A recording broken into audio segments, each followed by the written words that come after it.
Okay,ကျွန်တော်ပြောနေတဲ့အမွေလုံးအံဖို့လိုတယ်ဆိုတော့အမွေလုံးအံလိုက်ပြီအမွေလုံးမအံမင်းနဲ့အစားထပ်မကျွေးရဘူးညာကကျွန်တော်တော့ဟိုညီလေးတို့လာတော့ညီလေးဆိုဒီကျွန်တော်ထွန်းခိုင်းတော့ငှက်ပိုင်ရှင်ဒီငှက်ပိုင်ရှင်ညီလေးတို့လာတော့ပေါ့ဘာဖြစ်လဲဆိုတော့ဒီအမွေလုံးဒီကျွန်တော်ဒီချလူရလာပြီးရိုးရဘက်ကမှာထားတယ်ကြွတ်တော့လာပြီးတဲ့ခါမှာမချလူ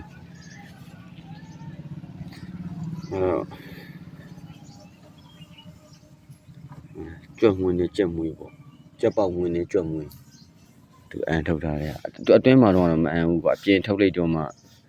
သူအန်ချထားတာပေါ့ဒီအမွေလုံးအန်တာကသူတို့အတွက်ဒါကျမ်းမာရေးအတွက်ထောက်ကူရမ်းပြူတယ်သူတို့ဦးလန်းကျိုးတန့်ရှင်လုပ်တယ်လို့ပေါ့ဒါမဖြစ်မနေနော်တစ်ပတ်မှာတစ်ခါလောက်ဖြစ်နော်တစ်လမှာ3-5ချိန်လောက်ဖြစ်ဒါတော့နေပါတယ်3-5ချိန်ဆိုတာမဖြစ်မနေရတော့3-5ချိန်ပေါ့အမွေလုံးအန်ကိုအန်တဲ့နေဒီသူ့ကိုဒီကြက်တဲ့အမွေမနှုတ်ပဲကြက်တဲ့အမွေမနှုတ်ပဲကျွေးထားပြီးတော့အမွေလုံးမအန်မင်းနဲ့အစာကိုထပ်မကျွေးရဘူးဒီအမွေလုံးမအန်မင်းနဲ့အစာကိုထပ်ကျွေးလိုက်ရင်သူ့အစာရင်းထဲမှာအဆိုင်ကြီးဖြစ်နေတယ်လေဆိုင်ဆိုတာလက်ပိတ်ဆိုင်သွားမှာဘူးလက်ပိတ်ဆိုင်သွားကြမှာဖြစ်ပါတယ်အမ